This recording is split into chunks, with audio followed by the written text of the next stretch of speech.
and welcome to another episode of the GSI podcast. We're here in Linden, Guyana, in Region 10, at the site of our Women in Renewable Energy Solar PV Training Program. It's truly an honor to have you here with us today for this very special moment, our very first live recording of the GSI podcast. What started as conversations behind a microphone has now grown into a platform for real dialogue, real impact, and real change. And today, we get to share that experience with all of you. At Green Solutions International, we've always believed that knowledge must move across borders, across sectors, and into communities. This podcast is one of the ways in which we bring those ideas to life, connecting leaders, practitioners, and innovators shaping the future of energy, sustainability, and development. So whether you're joining us in the room or tuning in later from across the Caribbean and beyond, thank you for being a part of our journey. Now let's get started. So today we have an esteemed guest with us here on the podcast. Her name is Fern Gray. So Fern comes to us as our most recent member of the GSI Advisory Board. She is an individual contributor advising global clients on mitigating strategies and finance instruments that address the complex risk associated with energy infrastructure, PPPs, and she is an engaging collaborator with comparative development finance experience across a range of geographies and through public, private sector, and multilateral lens. Ms. Gray has 15 years of international experience in corporate project development and climate finance within the energy sector and infrastructure sectors. She has worked across the energy value chain on new business and portfolio projects and programs in South and East Asia, Sub-Saharan Africa, and the Caribbean. Her most recent role at the World Bank Group involved examining the feasibility of concessional blended financing structures and instruments and evaluating public funding sources available to the private sector for non-recourse financing of infrastructure projects in emerging markets. Fern, that's quite a lot of things there. And I haven't even gotten to all of the introduction yet. But if I left anything that's notable out of the introduction, please fill me in. No, I think I would probably try to simplify the introduction. So I'm from Trinidad. My career is in energy and climate change and infrastructure. I worked, as Dr. Archibald said, across the different regions on projects, from solar projects, offshore wind projects, road transport projects, and mainly looking at how these projects are financed and how the private sector and how the public sector kind of interact to get projects completed, because we know we need everybody, all hands on deck, to get stuff to work. So in a nutshell, that's a good place to start. Okay, well, thank you very much. And again, thank you. If I hadn't said it before, thanks for joining us on this podcast. Mm-hmm. It's been a long time coming. We've been talking about doing this for a long time, so I'm glad we're able to connect now to have that conversation. Yeah. So, your career spans global finance, infrastructure, and climate. What initially drew you to this space? So I'm from Trinidad and Tobago, and what makes Trinidad, well, no longer unique because Guyana has caught up with us now, but at the time what made Trinidad unique was that we found all this oil and gas, right? And I remember being in high school and not wanting to understand like what oil and gas meant to Trinidad, what was fueling our economy. I was very curious about the industry because it was everywhere that you looked, right? And I studied economics in high school and in university, and I was just curious about how a natural resource could actually make a country work. So that was what started off my curiosity about getting into energy. And then how climate change came up is I was doing my first degree, I studied finance, and my second degree I studied international law and diplomacy, looking at natural resource conflicts, like how countries fight over resources, which effectively, when we think about what's happening in the region, what's happening in the Middle East and so forth, natural resources create a lot of conflict between countries, between and among countries, and so forth. So all of those themes were very, very interesting to me, and they were everywhere, all over the news, everything was happening. And Trinidad, being this small country, I really wanted to understand what role we played in the big picture, and understand how we get oil and gas onto the ground, and how it helps us develop our economy. So that's kind of how I got into it. Was there a defining moment that made you commit to energy infrastructure finance? Well, the short answer is there wasn't a defining moment, but there was a realization that this was a very interesting field for me based on where I was from. And I continued to seek mentorship and work experience to complement my understanding of the energy sector, first oil and gas, and then renewable energy and climate change. So not necessarily defining, but building on different experiences and my academic training throughout my career has gotten me to this point. Okay. So given your vast experience across different continents, you've seen large emerging markets and small island states, right? What are some of the biggest differences in how energy projects get financed in those two areas?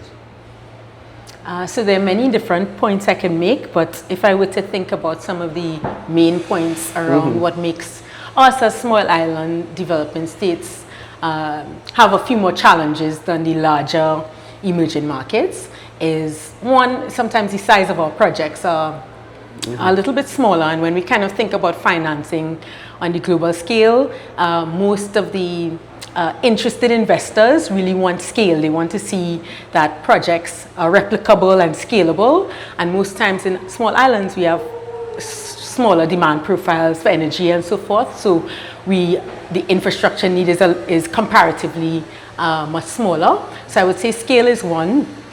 I would say just the sheer level of how sophisticated our financial markets are, how sophisticated our investors are. Sometimes you'll find in emerging markets, you have some of the really big players, very large banks that you are very familiar with, that tend to overlook smaller islands or smaller countries because the risk profile, or it's really risky to come and operate in our countries. So we tend to be a little bit on the back foot when it comes to attracting investors, because we may not have the institutional frameworks that meet that global standard that they're looking for. We may not have as many players who are willing to take be the pioneers, take that first leap into a country or into industry or into a sector.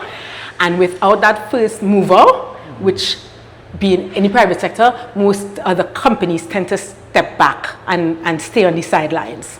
So in small islands, what we end up having to do is that our government really has to sometimes take the step and show that they are invested first, and that then signals to private sector to come in and take some of that risk off of the government. Do you think that risk is real? I mean, in my last podcast, I had a conversation with Minister Maynard from St. Kitts and Nevis. One of the things that he was saying is that risk should not really be working against us, in the fact that we pay so many hundreds of thousands of dollars per month or per year in fuel costs. So the fact that we have that money, although, to be able to buy fuel and continually supply energy to our small islands, that in itself should de-risk like investors coming into the smaller islands and being able to invest money in renewable energy projects. What's your thought on that? I would say I would agree with the minister on the fact that yes, we do have a track record of paying our bills. We have a track record of the demand for energy, and us through the public sector, through individuals and government meeting obligations and so forth.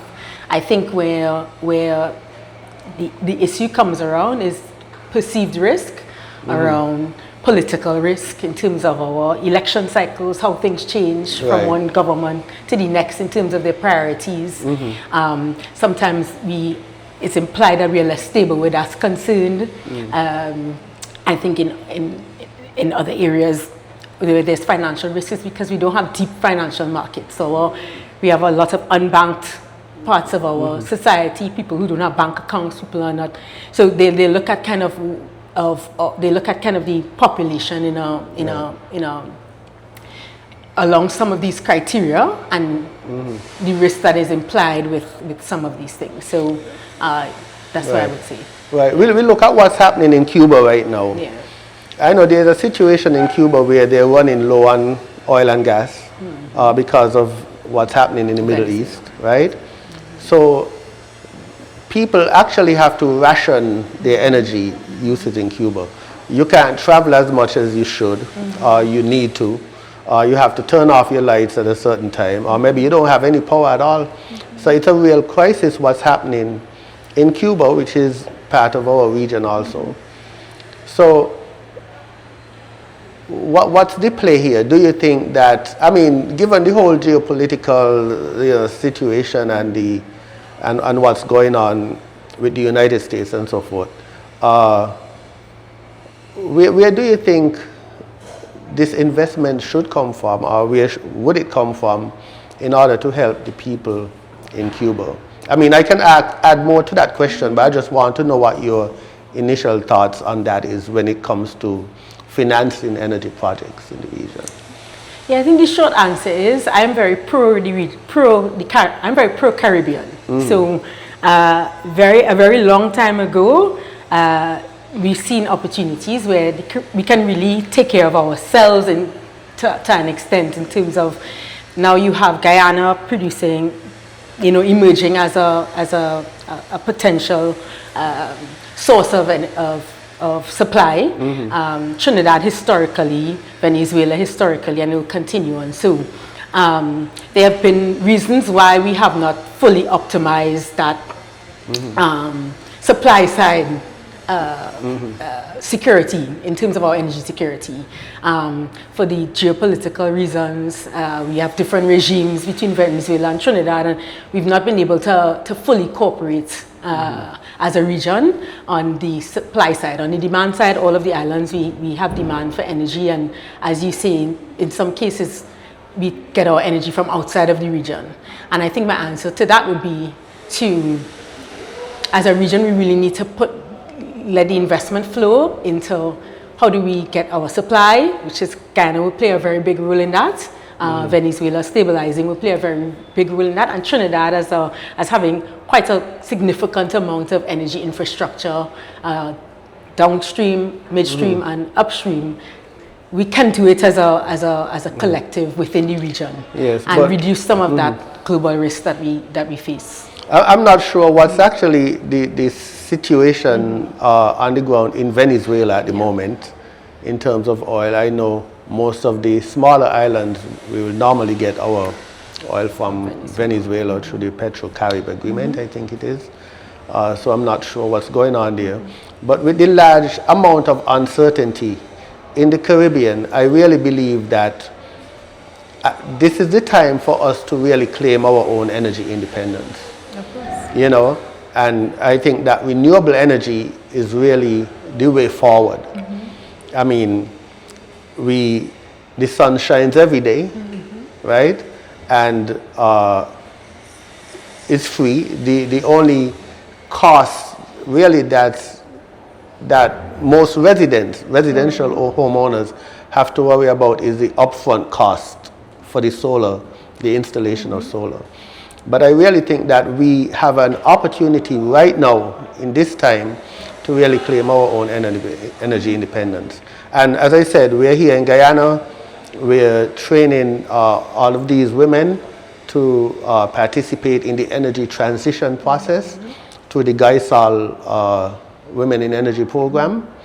And we hope that this program, we may not see the results right now in terms of how transformative it is until later down the road when we see more of these women actually involved in the solar industry, starting their own businesses and so forth and so on.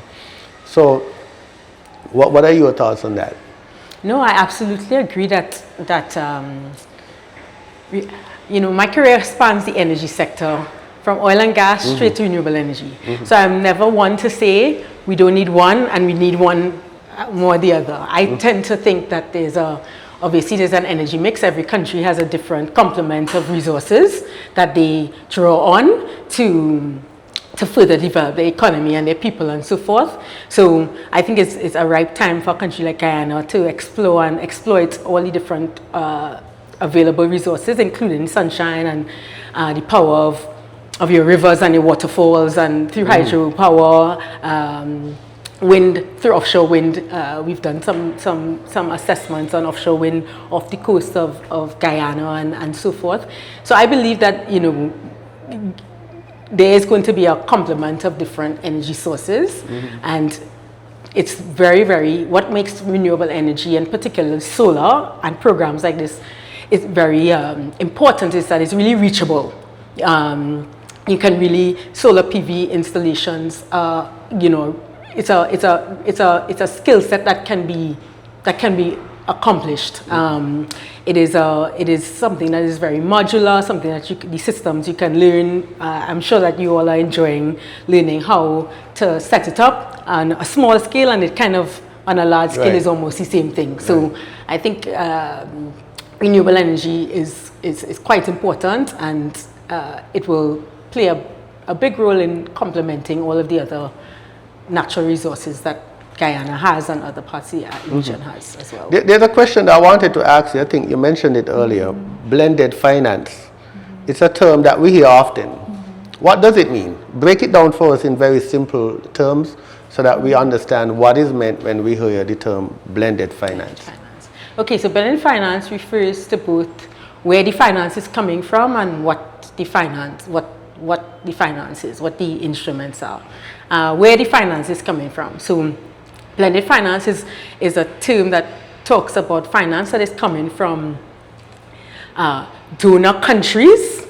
So in the global parlance or the global dialogue, you have countries that are recipients of foreign aid, and you have countries that are donors of foreign aid. So most times Caribbean countries, our region, we are recipients, and then you have larger countries that are called donor countries, such as the United States, United Kingdom, Canada, some other European countries like Germany, but then as far as Japan and some other countries, right? So blended finance comes from a commitment that these donor countries have made to commit a percentage of their GDP or percentage of their gross domestic product towards foreign aid, right? Towards aiding the development of other recipient countries.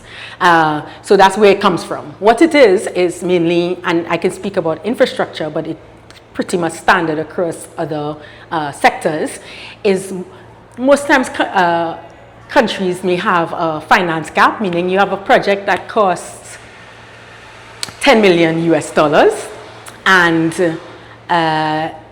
the government may not have the capital to do the project, but the project is important to the country. So the government has a project that's really important, but the capital, there's a shortfall in capital.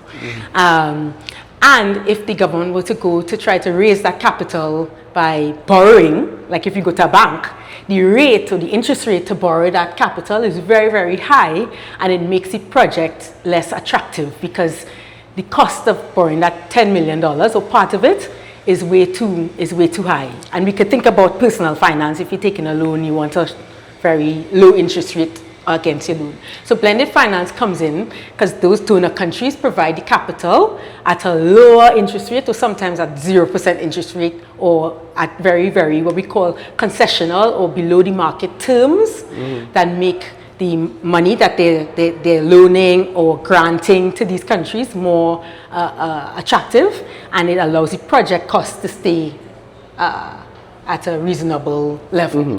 So what you mentioned earlier, if they don't have the money, the project isn't bankable. Is that the correct term? Well, if they do have the money at the right price. At the right price. Yeah, which right. is the interest rate. Yeah. Then, among other things, make a project unbankable. Right. That's one thing. Yeah. So tell us some of those things. What are some other things that would make projects in the Caribbean bankable? Well, the cost of the project versus the amount of energy we're getting, right? So if you're doing a 10 megawatt project, you might want a 10 megawatt project to cost $100 million. You might want a 10 megawatt project to have a lower cost per megawatt, right? So what makes a cost per megawatt high is the cost of getting all of the materials into the country. So in the islands, we have to import materials, for example. So you have material costs that are going up. Then you might have people costs, right? So we might have to train, like how this program is training women. You might have to bring in expertise into your country, and you might have to pay them extra money. That brings up the cost of the project. You might have the project may be somewhere where the land is really in a very remote place, or it may require a certain amount of preparation for the actual physical space. That brings the project costs up. They may not have roads connecting into the space. So there are a lot of logistical things that bring the cost up and so forth. And so in the islands, we tend to have a lot of those things stacked up against us. And so it brings our project cost really high, but then it's still a 10 megawatt project. So the amount of energy that the project is, the amount of electricity that you get is still going to be 10 megawatts, even though your costs are all the way up here. So that's what bankability is. When you kind of stack up the different costs to make a project to the market versus what you get out of the project. Right. So what do you think then? And I'm sure most people in the audience may have this question also. What do you think Caribbean countries, particularly small island developing states, what can we do to make our projects more bankable? What steps can we take? What's the process that we need to go through in order to make these investments more attractive? Yeah, I mean, it's not a there's no one thing that you can do that will just transform things. Infrastructure is a long-term infrastructure investment. So what Guyana is going through now, which I call kind of teenage, when you're a teenager and you're going through puberty, so you see the roads are all dug up and everything is looking like a little bit, when you're a teenager, you have the teenage acne and you have, you're looking a little bit odd. No offense, please, but you understand the analogy that I'm making to all the Guyanese people. Right. But yeah, so infrastructure is a long-term kind of commitment and a long-term investment. So everything that you do kind of builds upon the other thing. What you all are doing right now with respect to people development and that human capital development is a huge aspect of making future projects bankable. Because, for example, when Trinidad was developing its energy sector decades ago, we had to bring in mostly expats, people from outside doing almost everything, until our government had to put in laws in place for you to make a certain amount of your project local. Yes. But what programs like this are doing is you're building the capacity from the ground up, and you're building the capacity of locals to be able to handle and manage a project from across different stages of development. So that's one thing that would pay off, but again, it's a longer, the payoff is going to take a long time. And that's okay because, we all having children and the future and the countries go on and we're going to continue developing. So that's one thing. Yeah, well, another thing I was thinking about also in terms of the policy. I know you have quite a background in policy. Yeah. The policy infrastructure that needs to be in place. Even for solar, I mean, we talk about net metering, net billing, all those different, what I consider to be short-term policy incentives. We're pursuing geothermal in Nevis. In Dominica, they're going to be commissioning a geothermal plant in the near future. And one of the things that I look at, even if we just use geothermal as an example, before a country can pursue geothermal, you need to have water infrastructure in place. Requires a lot of water. You need to have your roads, that infrastructure in place. You need to have policies in place that will govern how this is going to work. You should also have the workforce in place, right? Because it's one thing when a company comes in to develop a project and then they leave, and then the locals are kind of left stranded wondering what to do. Actually, that was the impetus behind starting GSI in terms of helping to mitigate some of these problems when companies come, develop projects, and then leave. But that's a whole different thing. We'll talk about that another time. But what policies you think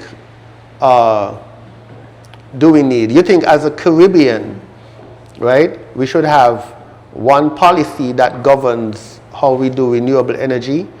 Or you think each island is so different that we should have our own specific energy policy? Well, I do believe we're not starting from zero. Most of the islands have, particularly because of the Paris Agreement, have been kind of pushed to continue to develop policy around mitigating investment, climate mitigation with respect to renewable energy in their energy mix and scaling up renewable energy. And so I think when you look at the policies across the region, you know, pretty much all the islands have renewable energy policies. Whether we are, you know, where I think you get some of the bottlenecks is when you start to think about implementation of policies. Particularly when you start to look at the electricity grid and you kind of look at the condition of the grid or the absence of electrification in certain areas and so forth. So you can have a policy, but then, as you rightfully said, when you kind of go further downstream, you realize that you have bottlenecks around the infrastructure, and you have bottlenecks around the infrastructure's ability to absorb intermittent power. You have you have issues around the grid being pretty much very much aged, as in the case of Trinidad, or not being able to absorb solar and absorb intermittent energy. So I do think we've done a good job establishing different policies, island by island. The point that you bring up around integration and cooperation is something that I'm very passionate about, and we have cohesiveness and we have agreement, at least at the CARICOM level and at some of the corporate levels around what we want to do as a region, but we haven't really built any solid partnerships in the energy sector to develop renewable energy together in a corporate way. I did work while I was at the World Bank on offshore wind, and offshore wind is a very interesting, very expensive technology, but a very interesting technology in terms of its ability potentially in the region with one wind farm to supply electricity to multiple islands if it was a project that we could come together and agree on the location, and as well building out infrastructure for connecting our energy systems and so forth. So that's one technology that could work when you think of regional cooperation in energy, but it will require quite a lot of convening and political will to come together to do that. Okay.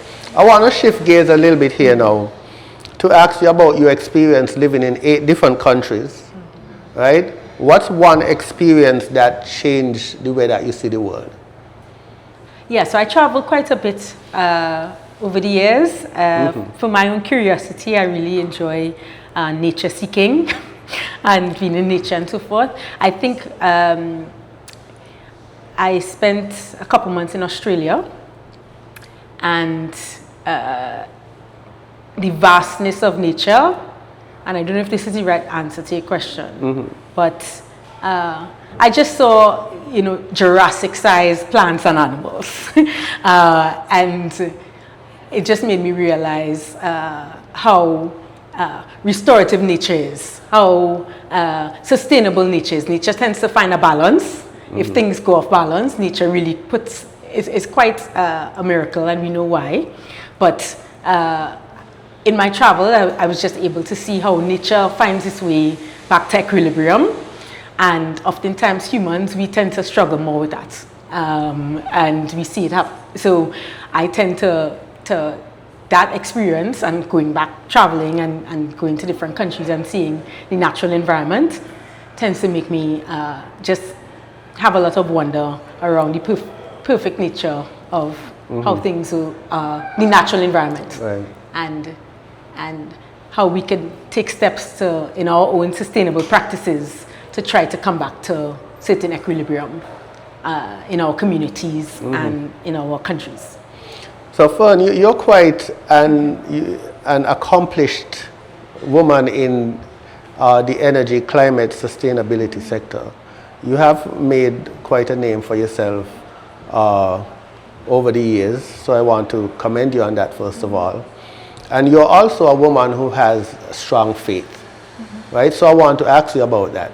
So tell us how your faith has guided you and has helped to shape, your work and leadership in this space. Well, it's the foundation of my life. And by faith, when I say I'm Christian, and it's a very important aspect of how I was able to navigate very complex environments. I worked on Wall Street doing investment banking and worked with a lot of been in very powerful rooms with a lot of, important people, or what the world would say is important. And sometimes you have to know who you are, and you have to know where you come from, and you have to know what your values are, because you can very much be uprooted and just for the sake of wanting to get ahead, or wanting to impress, or wanting to be in the rooms with all the influential people. So my faith has been very grounding for me. At the end of the day, I recognize because of my faith that, you can have today and you could not have tomorrow, the material world is very fleeting. It comes and it goes. You can be rich today and you can be poor tomorrow. You could be on a high today, you could be in a valley tomorrow. And my faith allows me to navigate a lot of these environments with that attitude that whether I'm at the top of my career or whether I have challenges, which I've had many, I'm grounded in who I am and what I believe, and that helps me to really give me peace and comfort in all sorts of different environments. So based on all that you just said, for all the women, the young women out there who are about to launch their careers and looking for role models and leadership in this space, what's one piece of advice that you would give to any young woman out there now who is considering a career in this space, whether it be in policy, along the technical line, or in business, or anything like that? What would you say to them, those that are in the room plus those that are out there listening right now? We have to find, as women, sometimes you have to find, and this is maybe not just a woman thing, maybe this is just a human thing. Advice that I found useful very early in my career and that I took through my career is look at the world around you and how it's changing. And Guyana is changing very quickly. Look at the world around you. So look at your country, look at your region, look at what you're good at and what you're curious about. Sometimes what you're good at is not necessarily, might not make for a career or might not make for a lucrative opportunity. So for example, I love to sing. I'm not a good singer. Are you gonna let us hear something? I was in a reggae band at a point in my life. But I love reggae and I love the feeling of being in a band, but I'm not a good singer. So I wouldn't have gotten very far if I said I wanted to continue in that career, right? But I also like numbers, I like finance, and I like the natural world. So energy, I followed my path that way. So you look at the world around you and you kind of figure out, you have to find a nice sweet balance between what you like and what you're good at, but what can also allow you to get opportunities. So what you can be employed, what can either, if you're an entrepreneur, what interesting ideas that maybe in your country, in your community, what are some of the needs? So you match up what you like with what, if you're supplying a need, if you're fulfilling a need in your environment, because that's how you're going to build a business or you're going to be employed. I always tell people I appreciate what you all are doing because you all are trying to build a technical competency, and I build my career on starting that way. You don't always have to, but starting with a hard skill, something that you can really take and move, that you can use in different industries and different things. What makes the training that you all are going through so really unique and important is that it changes the way you're thinking. You're trying to solve problems, you're trying to figure out calculations, you're trying to do certain things, and that mindset is going to could take you into any industry across the energy sector. So I would give the advice of, look at your environment, build a technical skill, and also kind of think about things that you can do that actually would, you can, I don't want to say make money, but you can, build a business, be gainfully employed in as well. Those things matter. Okay. Yeah. Now, I know we are running on time, so I have one more question. What role do you think organizations like GSI, nice shirt by the way, I like the shirt, the logo and stuff, can play in bridging the gap between training, finance, and implementation as an advisory board member to GSI? So you're speaking in that capacity now. Yeah, I think, this is the fact that we're sitting here in Guyana, in Linden, and being able to kind of see how GSI is supporting through their trainers, through the capacity building programs partnerships that you all have with the government and GSI and so forth. We kind of seen it in motion right now, kind of GSI at its best, coming into communities on the ground, from the ground up, from the grassroots, being able to deploy competent professionals to train these young ladies. I think that's a very critical aspect to where you add value. Most times you find that you have companies similar that are coming in without the knowledge on the ground, without the relationships and the partnerships within the communities and with the stakeholders on the ground. And what I've noticed as a real added bonus that GSI offers is that you really build the company, Dr. Archibald, from the ground up, and it shows after a decade and change, because you can really call on GSI to deploy training, to deploy capacity building, to deploy putting systems up and so forth in any island in the Caribbean, and you can mobilize through the strong networks and the strong capacity that you build the company on, and that makes your company very unique and very able to be flexible to all of the new and increasing demands that are coming for capacity building in the region. Well, I'm really happy that you're part of the team. And we look forward towards our continued work towards spreading the gospel, as I should say, of sustainability throughout the Caribbean, throughout Africa, and ultimately around the world. So thank you very much for joining me here today. Thank you for such a spirited conversation. I learned a lot of stuff, and I'm sure the audience learned a lot from the conversation today. So thank you again. And if you all like, can we give Fern a round of applause, please? Thank you.